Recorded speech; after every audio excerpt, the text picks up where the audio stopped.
How's it going, guys? Today I got another awesome RGB light for you guys. This is the LAOFAS Sophomore. I believe there are two versions of this light. I think this is the newest one because they just sent this to me here. And I think the old one is just like a square light, and this one has a little design here that differentiates between the old and the new one. And also in this video I'm going to be reviewing two LAOFAS products, this Sophomore light and also a Softbox, those parabolic Softbox. Now the name of the light here, I guess most people in America will probably say something like LAOFAS or something. I think the right name is LAOFAS. Let me see. 你如果宣布它的名字，这个名字怎么发音？ I don't know. I don't know.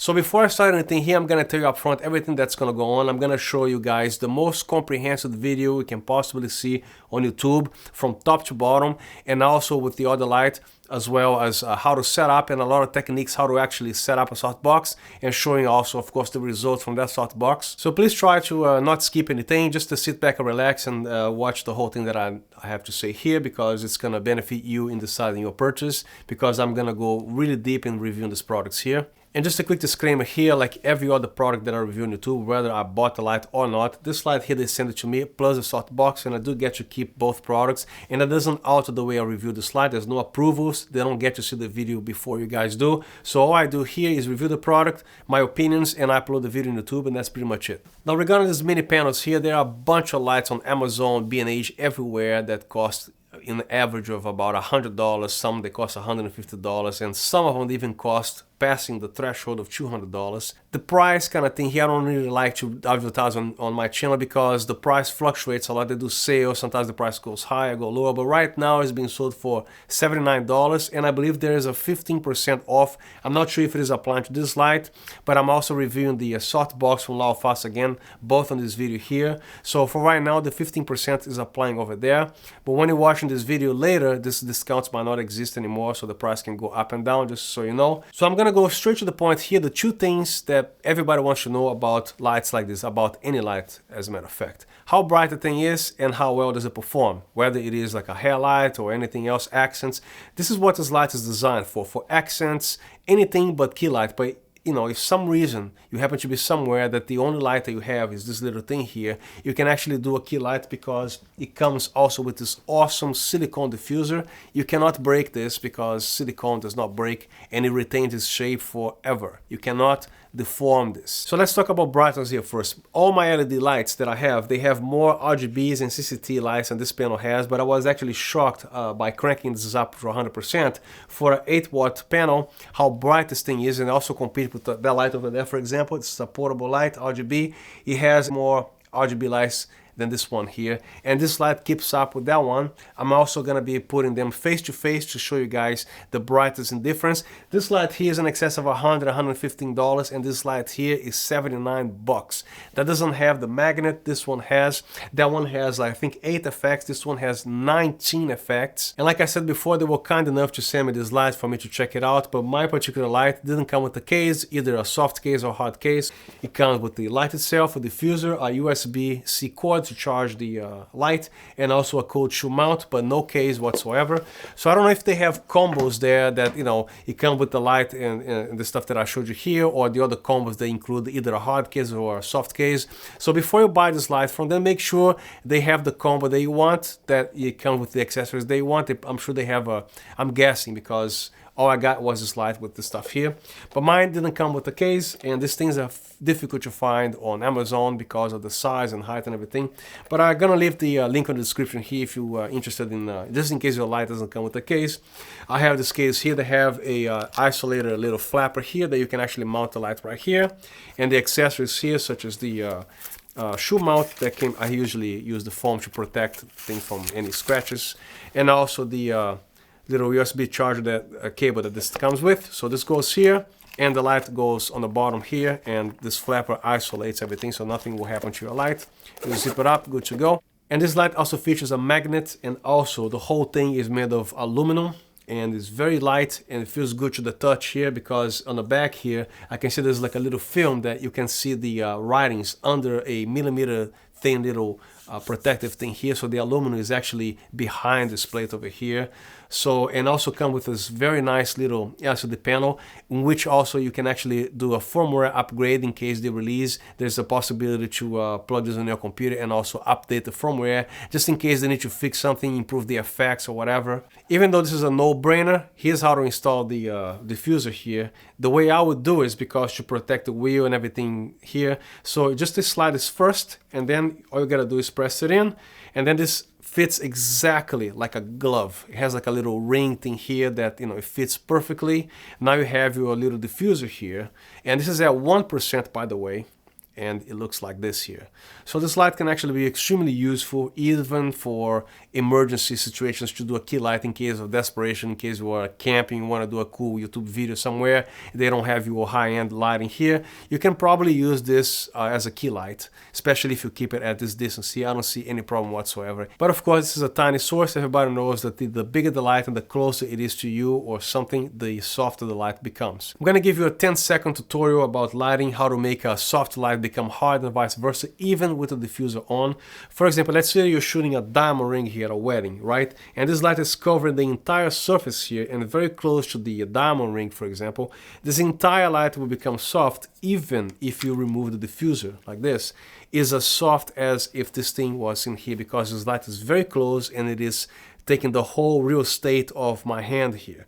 As soon as you back it up, even with the diffuser, this becomes a hard light the same way the sun is 93 million miles from Earth. I know you can't do that, but if you put the sun very close to Earth, like 5 million miles, it's going to be a huge ball in the sky, and even your shadow is going to be very minimal on the ground. As soon as you put the light close in, the shadows almost disappear, because again, this light becomes a huge source of light compared to the size of my hand. For example, here, if you put this huge 2x1 panel on a 2x1 surface, the same exact thing, it's going to be covered. You get the point. So this is how you make a light soft or hard. Oh, how can I forget this? See these 3 slots over here? These are dual CFast card ports that you can... No, I'm just kidding. This is just vents to keep the light cool. I couldn't resist. Sorry. It's a joke. This is a vents for the to keep the light cool. From now on, I'm going to be leaving this actual diffuser attached to this light here, and as you can see, there's no problem whatsoever, even with this extra 4mm thickness here, because the threads are deep, and every single shoe mount you want to attach here, you don't have to be scared of the light falling on the ground because the threads are not deep enough. This is perfect here. This is one of the main features that I really love about this light. As soon as I saw this thread, I was like, yes, because every single other thread, like I said, is extremely shallow, and it's very frustrating to me, not this one here.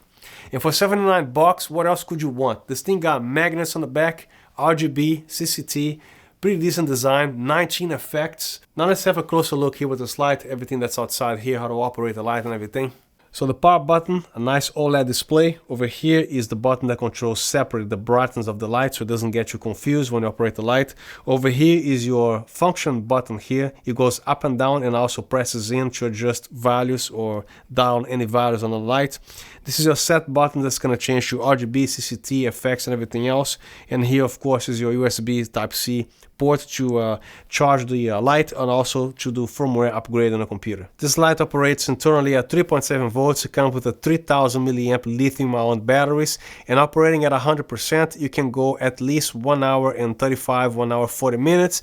I would not recommend it to kill the battery in full because it's never good for the battery, but you can actually go 2 hours with this thing at full power, just in case you absolutely need. And the other side of the light, more heat vents and also a second 1/4 inch thread in case you want to mount this light vertically using a stand or whatever hardware that you have. And also look how deep the thread is. I really love this because again, all my lights, they're not as deep as this thread here. That solves a lot of problems for me.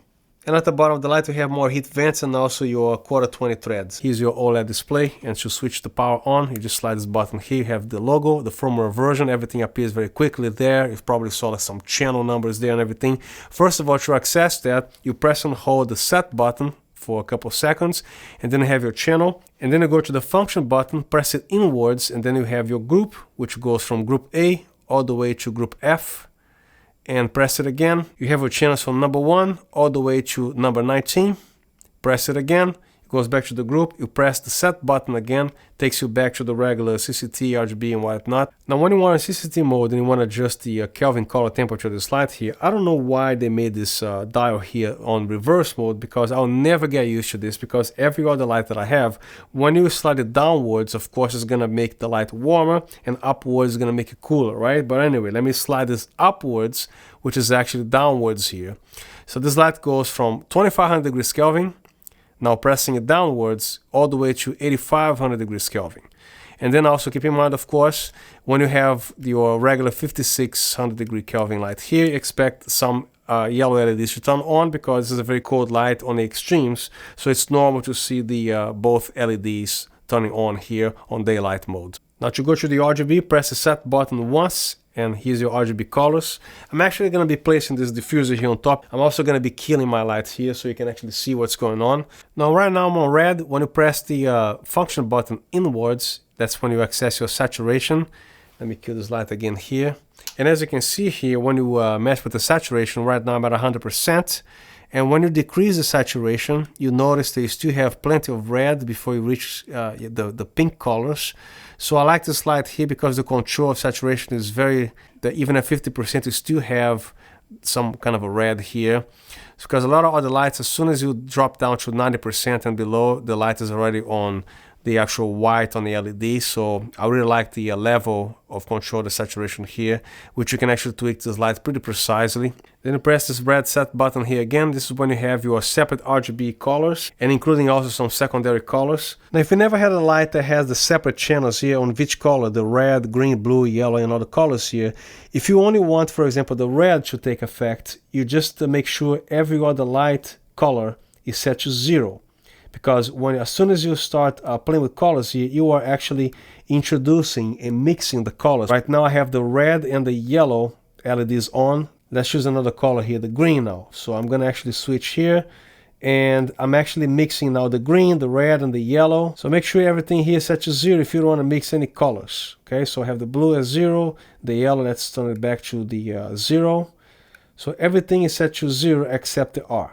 Then you press the set red button again. Here's your effects now. Now if you want to control the effects here using the buttons on the light itself, it's a little finicky to operate. I think the app is going to show you guys a better visual when you're in more control, when you have the effects going on. So if you want to control the effects here, here's your scene mode of the TV, for example. If you press this function button inwards, you can have the slow option, normal or fast. Then when you slide the function button, you go to the next effect, which again, you can actually press it in and control the fast mode, slow or normal. Then you press the red set button again, go back to the CCT mode where you were before. Now if you're doing multiple lights using the app, you're probably going to have to configure several channels and groups and everything. If you want to isolate some lights, this one in group A and the other 3 other lights in group D or something like that, all you have to do is press and hold the same set red button here, and then you have your channels, and then from the function dial here, you can actually go from channel 1 all the way to channel 19. And then to access the group, press the same function button inwards. That's your group right there, from group A all the way to group F. And you gotta be careful here, because if you press it in and accidentally slide in left and right, you might accidentally change the group without even noticing before you reach the group, and vice versa. So make sure you press this in precisely as precisely as possible. So again, channel 1, group A, then go back there again, make sure everything is as planned, because sometimes it changes to something like this. Now the actual battery here is a 3.7 volt battery at 3000 milliamps or 3 amps of current. But this light is actually a 11.1 watt hour battery. So most Sony MPF 970 batteries, for example, that you have, if you look on the back of the label there, it's gonna tell you at the label it's like 48 some watt hour battery or whatever. You can also calculate the watt hours of this battery here. So I have this little app here which makes things easy to show. You don't need the app, but this is for convenience here. So 3.7 volts. And the milliamps we have to calculate by amps, divided by 1000 instead of 3000 milliamps. We just put 3 amps here, calculate. This light is actually 11.1 watt hour battery. Now to calculate the watt hour, divide the app calculator watt hour from the battery to the actual light's wattage capacity, which means, so the watt hour, then you simply divide the actual watt hours, which is 11.1, divided by the actual watts here of the light, which is 8, and then you have about 1.38 hours of operation with the light running at 100%. So right now the gauge is saying here about 50%. I'm not sure how accurate the thing is, but you're still allowed to go all the way to 100% if you want to, for example from 0 all the way to 100%. So that's going to be a time here that you will no longer be able to access the 100% capacity even if you try to. This is when the battery is like almost depleted, like 15% of charge or whatever that is, and then it's gonna be losing about 10% to what I've seen. Every time I looked at the light it was like 70% and then 60, 40. I hope you follow what I'm trying to say here. You can't crank it up to 100% all the time. So if the battery is too low, you won't get 100% even if you try. You gotta charge the battery again. Another thing that I really don't recommend you doing with any other light, let's say that your battery is dying already and then you decide to plug this thing on a charger and use this especially 100%, what you're gonna do is destroy your lithium-ion battery. That thing's gonna get super hot because think about it, there's a lot of stress. The thing is trying to get charged while you're actually depleting. This is a very fast rate at 100%. Don't do it. So first charge the battery to at least 80-85% and then you're welcome to actually plug this light on the charger while you're using this especially at 100%. But again, don't do this when the battery is about to die because you're gonna overheat the battery and you're gonna kill this light pretty soon. Alright, here's the thing I want to show you. I was waiting for this battery to deplete a little bit more, as you can see on the gauge here, so I'm going back to 0%, and you cannot crank it up to 100% anymore. It drops to 90 and it's gonna continue to drop until the battery runs dead. So it's gonna be up to 30%. For example, if you wanna crank this up to 100%, it's gonna be about 30% maximum and so on, just so you know. Next, I'm going to be showing you guys how to connect this app to this light. And by the way, that thing is flawless. It doesn't crash, it doesn't freeze. It just works. It's extremely fast to the touch of a finger. It's like a lightning second the thing responds. So I'm double tapping my iPhone here to show you guys there's no applications running in the background, including the LAOFAS app. Everything is closed, as you can see. So you want to look for the LAOFAS app. And then is the first option here, which is the black app. So you click open. Mine is already installed. The thing is already connected. I didn't touch the light. The only thing that you have to make sure is on group A and channel 1. I think it comes as default. If it doesn't, you know what you do. So as you can see, you can change the language, Chinese or English. On the top left, you can actually turn the light on and off. And you have the groups here, A, B, C, D, E, and F. And then I'm back to group A. And then the power here is slide to 0% all the way to 100. And it's very fast, as you can see.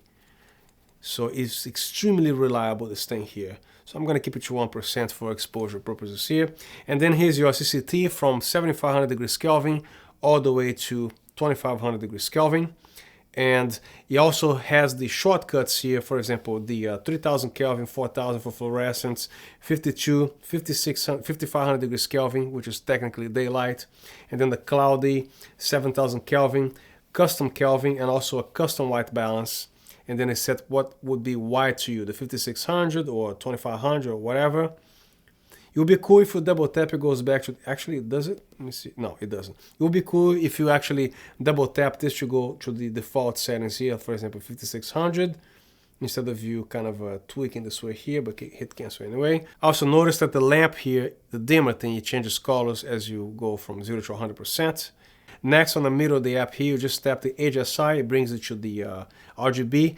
Not only you can actually control the color, but also the saturation with one single wheel. So when you tap your finger all the way to the extremes of the bar here, you have your whole hue thing. And when you bring it closer to the center, that's when you control your saturation, obviously. Next is your scene, which is the effects. Some of these effects, they need improvement, but I'm afraid to tell you the lightning and the TV and the bad bulb, which is probably the ones they're going to be using a lot, they're not, they're okay. So I'm going to be showing you here the flash here. I'm going to kill all these lights here to show the better visual of the effects here. Now here's the effects page, and I'll be more than happy to show you guys every single one of the effects here. It's the same thing like if you went to a store to play with this light, you're probably going to be doing this as well. So I'll do this here for you so you can see what's going on in each and every one of them, making sure this is 100% here for the video. So go to the scene mode. There are 3 effects that need improvement. The flash, which is lightning, the blink, which is bad bulb here, and also the TV. So I'm going to go back to flash here. I'll tell you what's wrong with it until they release a firmware update. Another thing they want to know, the speed bar here, if you slide your finger, nothing is going to happen. That doesn't mean the app is broken. This one here you have to tap if you want. So you have the slow, normal, and fast. The upper bar here with the power, yes, you can slide it, okay, to 0, from 0 to 100%, but this bar here you have to tap it, okay? So let's go with the flash here. So that needs improvement. Let's go probably to fast. And the remedy to fix the situation here until a new firmware comes up, you can do temporarily kind of shut off the light.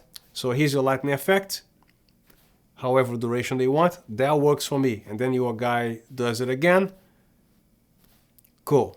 Okay, so I fixed it myself here. There you go. Then we have the firework. Slow. And then fast.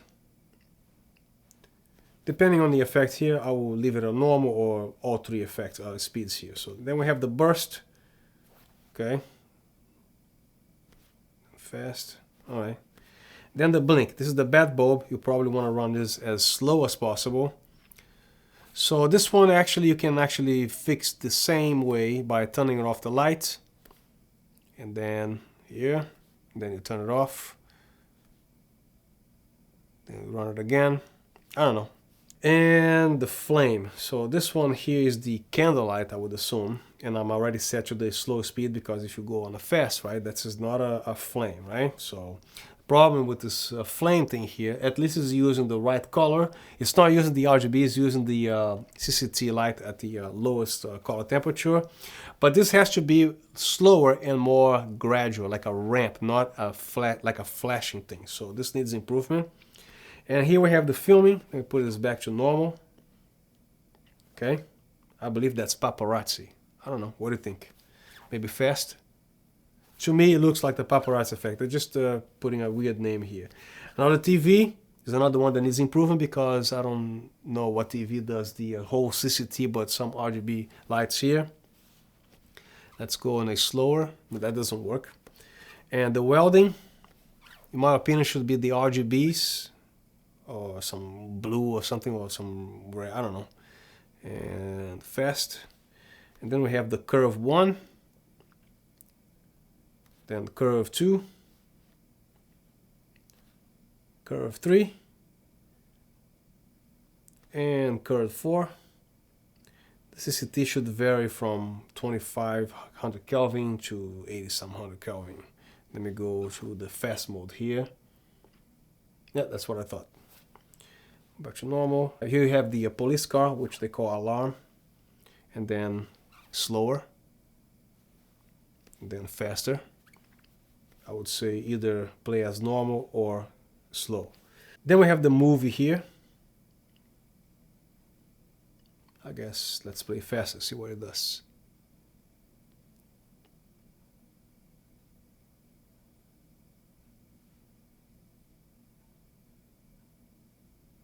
I don't think that's done yet.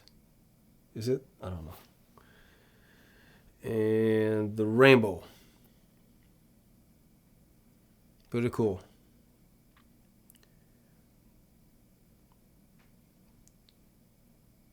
That looks like it's going to take a little while here, but you get the picture. I think it's going to switch to the whole spectrum of the RGBs here. Now we have the bar. I'm actually setting to fast here, so it plays faster, right? Then I have the birthday.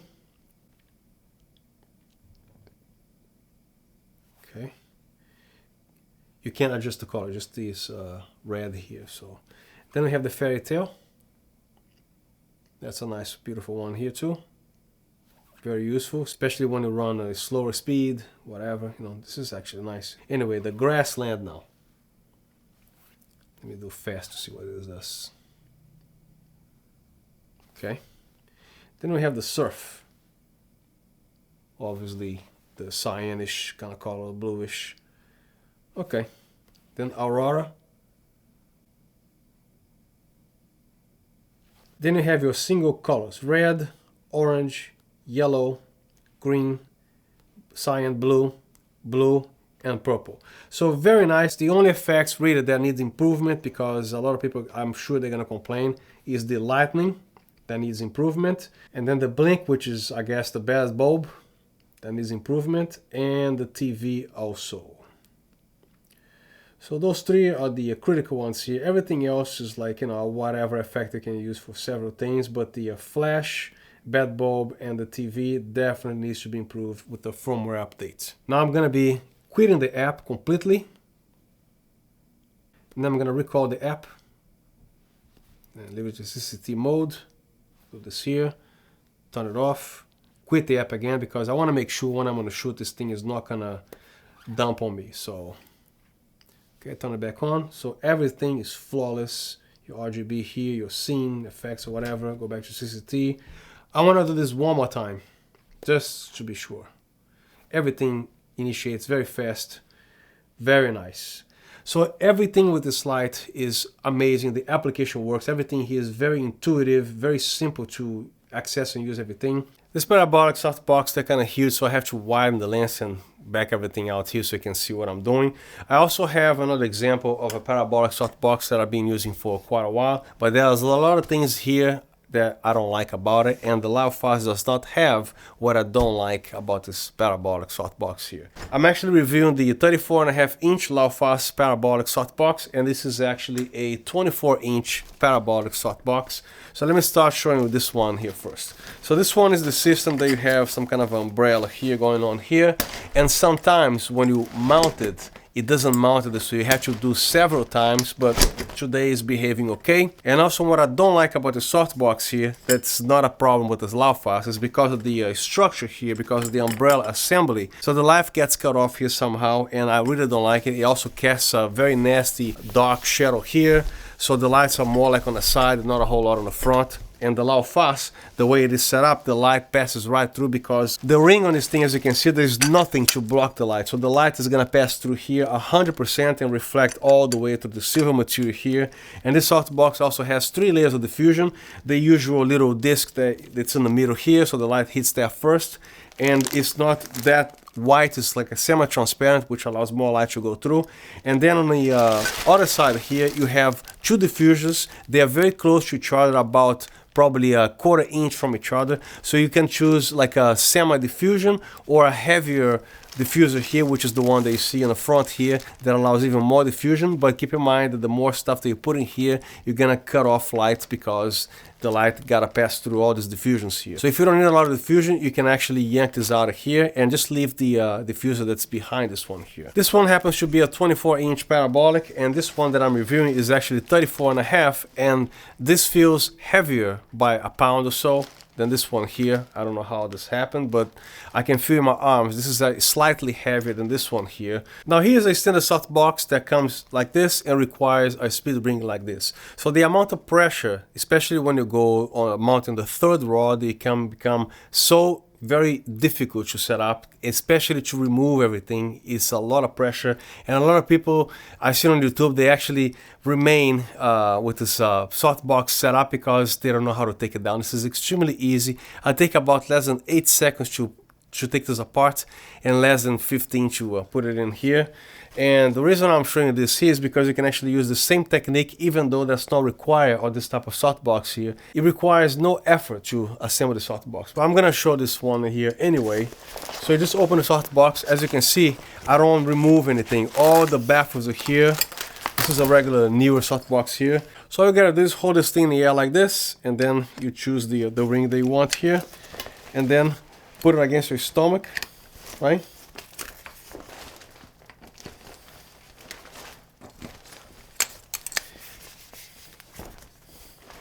And then that's when things start to get really heavy with pressure. So now what you want to do, you're gonna put this on the ground here.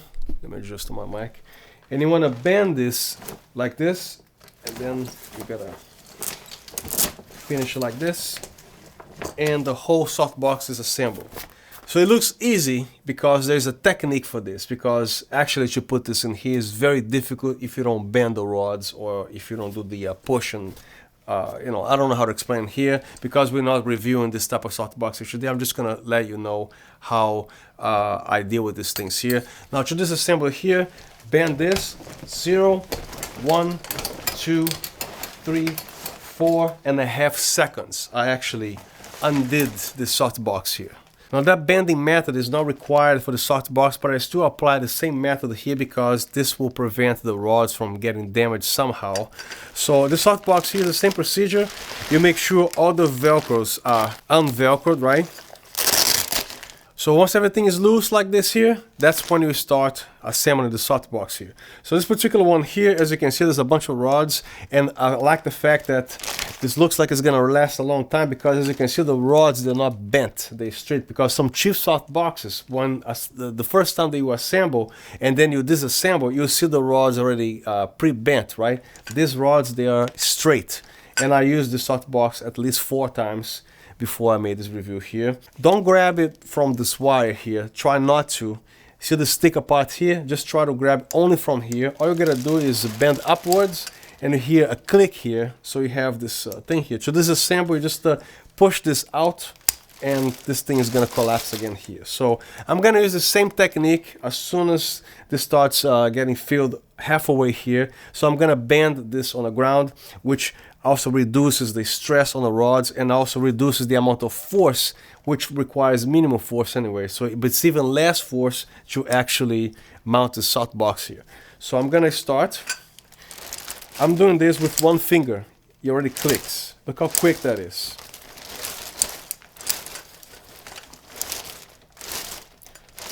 Once you're halfway, and then you place the part that's already assembled on the ground, bend it a little bit. Let me adjust my mic here.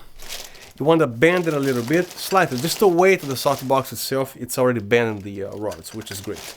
And then you finish here, so bend it a little bit and finish assembling. Look how easy that is. And this is a huge box.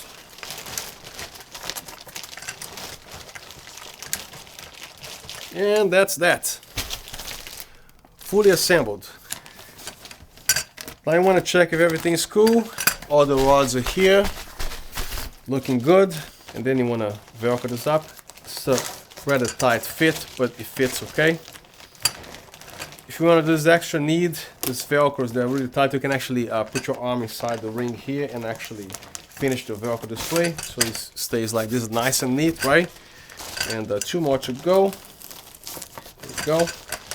Put your hand inside here. And the remaining one, I would leave it open because you can actually grab it here, so you can actually mount on your light there. See, grabbing from here. So again, leave this last one open. You just grab your hand here, put your big old thumb over here, and hold with the rest of your fingers. And then you see how much control you have. Then you want to bring the light that you want to hook up here. And also this features a little lock here that prevents this from turning if you don't want to. But for assembling, try to align this as the light is here, and then that's when you temporarily lock it. So there you go. As you can see, with one hand I'm actually holding this huge box here. And then you mount it on the light as such. And that's that. And again, this is a Godox SL60W. Everything here is made of plastic, and this is actually holding the softbox pretty good. So this is not a heavy softbox. I mean, it's heavy enough, but not as heavy as the other softboxes that I have. So as you can see, you can actually adjust the height of the softbox. It does not require to tighten a lot.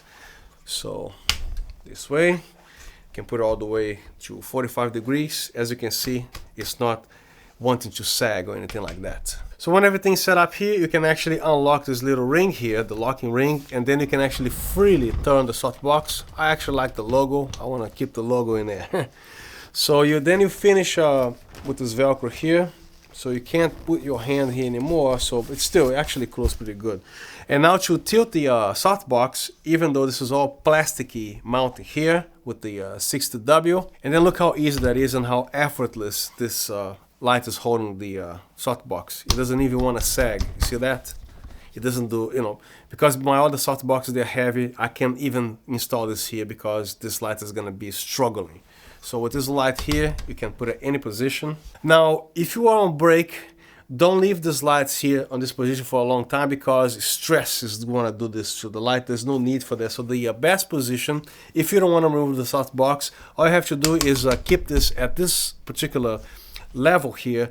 Now gravity is actually downwards without any stress on a stand. So when you remove the light here, there is no stress whatsoever. So as you can see, I'm holding the light with one hand, and then I want to put it back here. There you go. So again, everything I like about this light, there's nothing that's blocking the light's path when you put this light here. It's a big empty hole that the light is shining through. This is a big softbox, yet somehow light. The rods don't bend. As long as you don't do anything stupid or negligent with the thing, this is gonna last you a long time. The fabric here, I was actually checking. My copy at least didn't come with any holes, so everything is perfect. I like the colors, and it comes with a locking ring. And to take this out of here, again, put your hand inside with your thumb sticking out here, holding the ring. And then with one single hand, you can actually have a very firm control of the softbox. It's not going anywhere. And then the same technique that I use with the standard softbox, even though it's not required, but I highly recommend that you do this. So these rods here, they are already very easy to manage because somehow they are kind of soft, and at the same time they're strong because look, the shape of the softbox, there's nothing sagging, there's nothing doing this here. As a matter of fact, another thing that I forgot to tell you, this is a lot larger than a standard door, so if you need to transport a softbox through several rooms in a hospital or a corporate video, whatever, all you have to do is to kind of bend it like this, and this is gonna pass through any door that you want. You don't have to disassemble the softbox for this. You don't even have to take it down. Just squeeze it a little bit. It's gonna pass through the tiniest doors, and this whole thing is flexible here. You're not gonna break anything. And then you let it go like this. Now to collapse the softbox here, you don't have to use the technique that I showed you here because that softbox here, the standard one, has a lot of pressure on the ring, right? So it's not required for the softbox, but I still apply the technique here, which makes the thing even easier to collapse. And also, you avoid damaging somehow the rods because there's somehow a little bit of pressure here. So what I would recommend you to do, regardless, is still apply the same technique, let the rods bend, which is very easy. I'm just laying this on the floor here. The rods are already bending, which is great. So there's little parts here, there's little metal tabs. You want to pull that out. At the same time, you lift this up, the actual rods here, but don't grab it from the actual rods, grab it from the thickest part that you see here. So again, you just pull this out and then lift this up slightly. It's already out. Second one, this thing is effortless, so you actually can bend it a little bit, which makes it even easier. So just do this, and then when you are halfway through, you don't need to bend it anymore. You just keep finishing this way here. Hopefully you can see what I'm doing. There you go. Don't forget to pull it upwards a little bit, okay? So reduce the stress on the thing. And then this whole thing is done, as you can see. And then you make sure all the velcros are back up this way.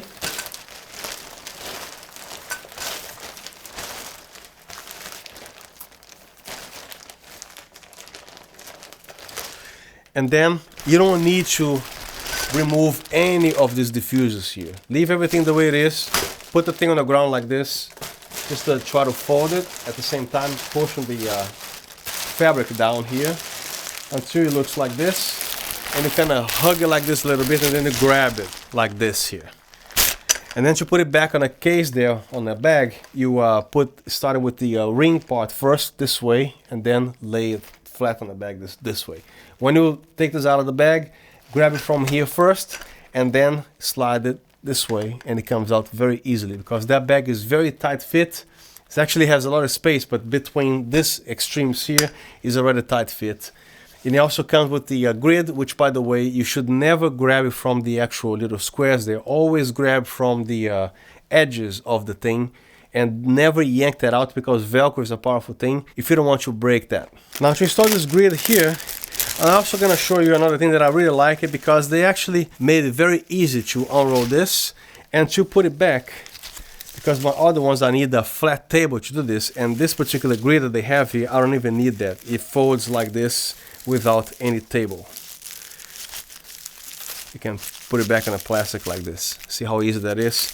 Now another thing that I like about this grid here is because if you observe here, they actually put the Velcro right in the middle, in which is not going to be stuck on a carpet, because my other grids, as soon as I lay it on a carpet here, you got to be very careful to take that thing out of the ground. And this one doesn't happen because the Velcro is in the middle. You can actually pick it up and nothing is getting stuck on a carpet. I love the design. This seems very durable, as you can see. And again, never grab from these parts over here. Always work to assemble and take it out from the edges of the grid. It's gonna last you a long time if you follow my suggestions here. Another thing that's cool about that softbox is because there's no tummy effect when you actually install this grid, because some cheap softboxes, the center of the grid, it tends to create a little belly here, and this one remains flat as long as you keep this folded very nicely like this. Don't do like an old newspaper kind of thing, an old napkin, you know, just to make sure you always fold it this way here. Don't let these things bend. You just want to fold it as neatly as possible and as flat as possible. It should look like this, not like that. Don't do that. I have a Godox VL200 here, but I don't feel like setting up ballasts and stuff like that. So I'm gonna be utilizing the Godox SL60W, which is only a 60-watt light. And this is probably the light that a lot of people have when they buy the softboxes here.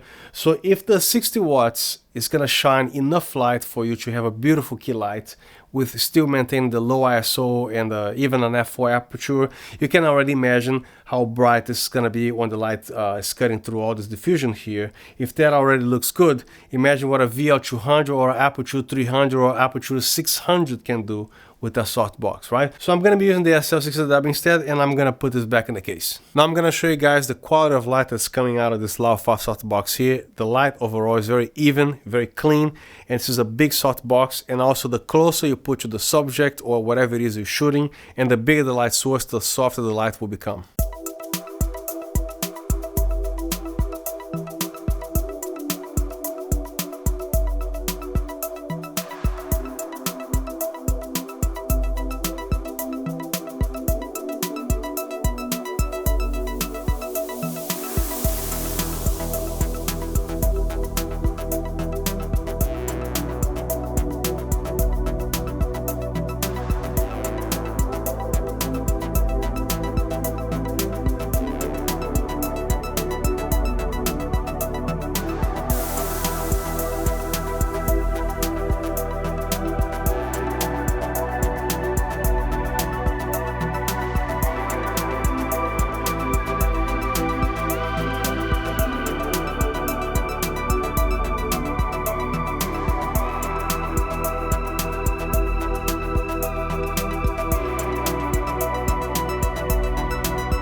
So that's all I got for this review. I hope you guys enjoyed the content here. If lighting is your thing, please consider subscribing, and if you're cool enough to give me a thumbs up, that tells me that I'm doing a good job here. And also, if you want to drop a comment here, I'll make sure I respond to everything that I see there. So thank you very much once again for watching, and I'll see you next time.